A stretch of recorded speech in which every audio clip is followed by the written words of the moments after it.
Next topic है वैद्युत बल रेखाएं। वैद्युत क्षेत्र में खींचा गया वह काल्पनिक वक्र है जिस पर एक स्वतंत्र तथा पृथक्कृत धनावेश गति करता है। क्या होता है वैद्युत बल रेखाएं? फिजिकली मान लो कि तुम्हारा कोई वैद्युत क्षेत्र तुमको शो करना है। एक हमने चार्ज लिया है, मान लो Q चार्ज लिया, ठीक। इसके चारों तरफ वैद्युत क्षेत्र है इसका। तो ये वैद्युत क्षेत्र हमें कैसे पता चलता है कि इसका ये वैद्युत क्षेत्र है? तो इसको हम मानते हैं कि इसमें ये जो आवेश है उसमें से बल रेखाएं निकलती हैं। ये काल्पनिक है, ये होता नहीं है एक्चुअली। तो मानते हैं कि इस तरह से रेखाएं इसमें से निकल रही हैं, बल रेखाएं निकल रही हैं। वो बल हमें महसूस होता है। तो जितनी दूर तक वो बल महसूस होता है वो वही उसका वैद्युत क्षेत्र कहलाता है, ठीक है। तो वैद्युत बल रेखाएं हमारी किस पे डिपेंड करती हैं? इसका जो दिशा है, वैद्युत बल रेखाओं की दिशा जो है वो किस पे डिपेंड करती है? हमारे जो दूसरा पॉइंट चार्ज जो हम लाते हैं, मान लो कि कोई दूसरा पॉइंट चार्ज हम ले आ रहे हैं, तो ये अगर पॉजिटिव चार्ज है और हमने प्लस Q चार्ज अगर इसकी रेंज में ले आए तो क्या होगा? इसके ये कौन सा बल महसूस करेगा? ये प्रतिकर्षण का बल महसूस करेगा। कौन सा बल महसूस होता है इसको? ये भी पॉजिटिव, ये भी पॉजिटिव है, तो प्रतिकर्षण। तो प्रतिकर्षण का है तो ये डायरेक्शन इसकी क्या होगी? इस तरह से, ठीक है। मान लो कि ये हमने जो आवेश है, परीक्षण आवेश यहाँ रखा है, तो हमको प्रतिकर्षण बल का दिशा क्या हो जाएगा? इधर से इस डायरेक्शन में, ठीक है। अगर यही परीक्षण आवेश हम यहाँ रखते हैं तब क्या होता है? ये जो बल की दिशा है वो इस डायरेक्शन में। उसी तरह अगर यहाँ रखते हैं तो बल की दिशा इस डायरेक्शन में। तो हम देख रहे हैं कि जब हमारा चार्ज प्लस Q है तो जो वैद्युत बल रेखाएं हैं, जो फोर्स का डायरेक्शन है वो किधर है? बाहर की तरफ है। फोर्स का डायरेक्शन जो है वो बाहर की तरफ है। सेकेंड केस लीजिए, ये हमने प्लस Q के लिए लिया, अब हम माइनस Q कर लेते हैं चार्ज, ठीक है। और इसका ये वैद्युत क्षेत्र है और वैद्युत क्षेत्र में हम प्लस Q का चार्ज ले आते, तब इस पर जो बल लगेगा वो होगा आकर्षण का बल, ठीक है। जब हम वैद्युत ये फोर्स का डायरेक्शन शो करेंगे तो किस तरफ होगा? अंदर। तो इसमें क्या दिख रहा है हमको? जब यहाँ रखेंगे तो ये अंदर की तरफ, इधर रखेंगे तो यहाँ अंदर की तरफ। तो हमें यहाँ क्या प्रतीत हो रहा है?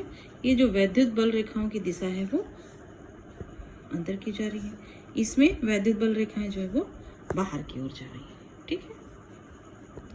तो ये हमारे लिए याद करना आसान हो जाएगा कि किस तरह से हमारी वैद्युत बल रेखाओं की डायरेक्शन होती है। प्लस Q चार्ज के लिए वो सब बाहर की ओर निकलती है और माइनस Q चार्ज में सब अंदर की ओर आती है, ठीक है। समझ में आ गया?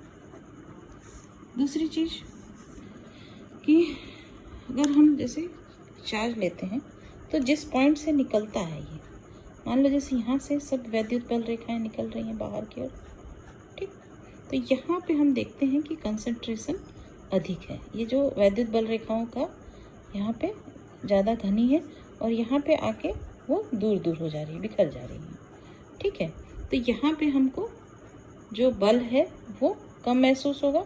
जितना दूर जाएंगे वहाँ, जितना पास आएंगे, जितना नज़दीक आएंगे, वैद्युत बल रेखाएं जितनी पास पास होंगी उतना जो E का मान है वो उतना अधिक होगा, ठीक है। वैद्युत क्षेत्र यहाँ पे ज़्यादा महसूस होगा और इधर वैद्युत क्षेत्र की तीव्रता कम महसूस होगी। इधर वैद्युत क्षेत्र की तीव्रता ज़्यादा महसूस होगी क्योंकि यहाँ पे जो लाइन्स ऑफ फोर्सेस है, इलेक्ट्रिक लाइन्स ऑफ फोर्सेस, उनका कंसंट्रेशन बहुत ज़्यादा है। सेम कंडीशन इसमें भी है, ठीक। एक हमने पॉजिटिव चार्ज लिया इधर और एक नेगेटिव चार्ज लिया, ठीक। अब इसमें क्या है कि यहाँ से जो वैद्युत बल रेखा है वो इस तरह से बाहर निकलती है, ठीक।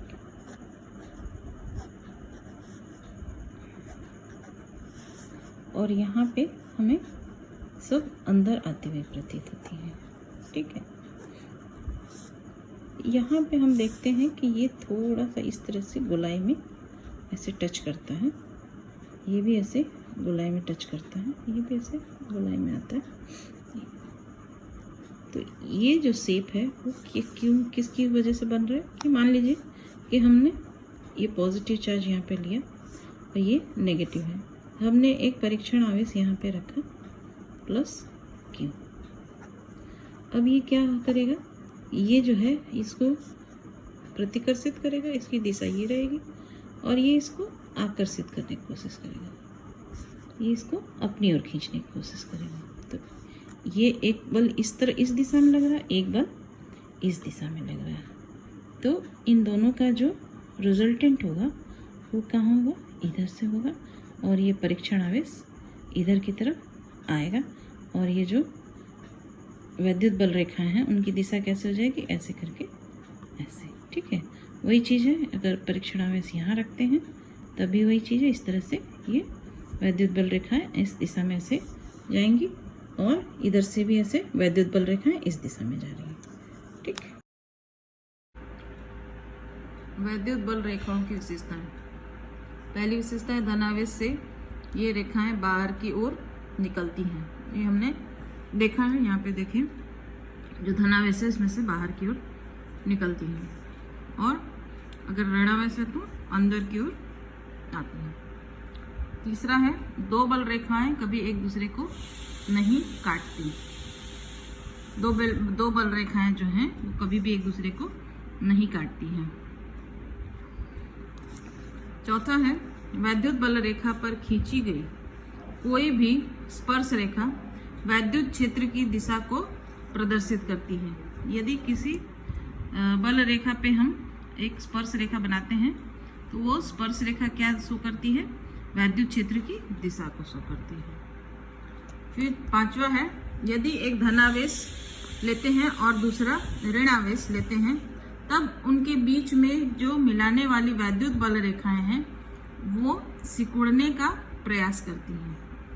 ठीक है, मान लो कि हमने एक पॉजिटिव चार्ज लिया और एक नेगेटिव लिया, एक धनावेश एक ऋणावेश, तो ये जो है ये जो इनको मिलाने वाली जो रेखा है वो सिकुड़ने का प्रयास करती है। ठीक है, तो इससे क्या हमको पता चलता है कि पॉजिटिव और नेगेटिव धनावेश और ऋणावेश के बीच में आकर्षण का बल कार्य करता है। ठीक है,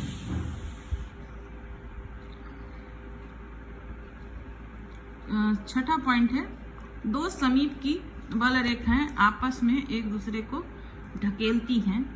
यह तब होता है जब प्रतिकर्षण बल लगता है, यानी समान आवेश में प्रतिकर्षण बल लगता है। ठीक है,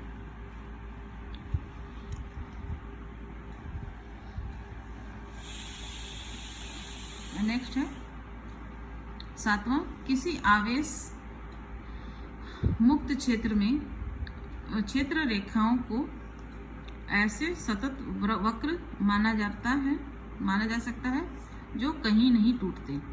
ये देखिए हमारी जो वैद्युत बल रेखाएं हैं वो सतत रहती हैं और ऐसे टुकड़े टुकड़े में नहीं रहती हैं। ठीक है, और नेक्स्ट पॉइंट है वैद्युत क्षेत्र में रेखाएं बंद लूप नहीं बनाती। ये देखिए कहीं पे भी जो वैद्युत बल रेखाएं हैं वो लूप नहीं बना रही है। यहाँ पे देखिए, यहाँ पे यहाँ से यहाँ आ रही है, ये लूप नहीं बना रही है। लूप मतलब ऐसे गोलाई में यहीं से शुरू यहीं खत्म नहीं होती। ठीक है, यहाँ शुरू और यहाँ खत्म हो रही, यहाँ शुरू और यहाँ खत्म हो रही, तो ये लूप नहीं बनाती है। ठीक है, तो यही है हमारी विशेषताएं वैद्युत बल रेखा।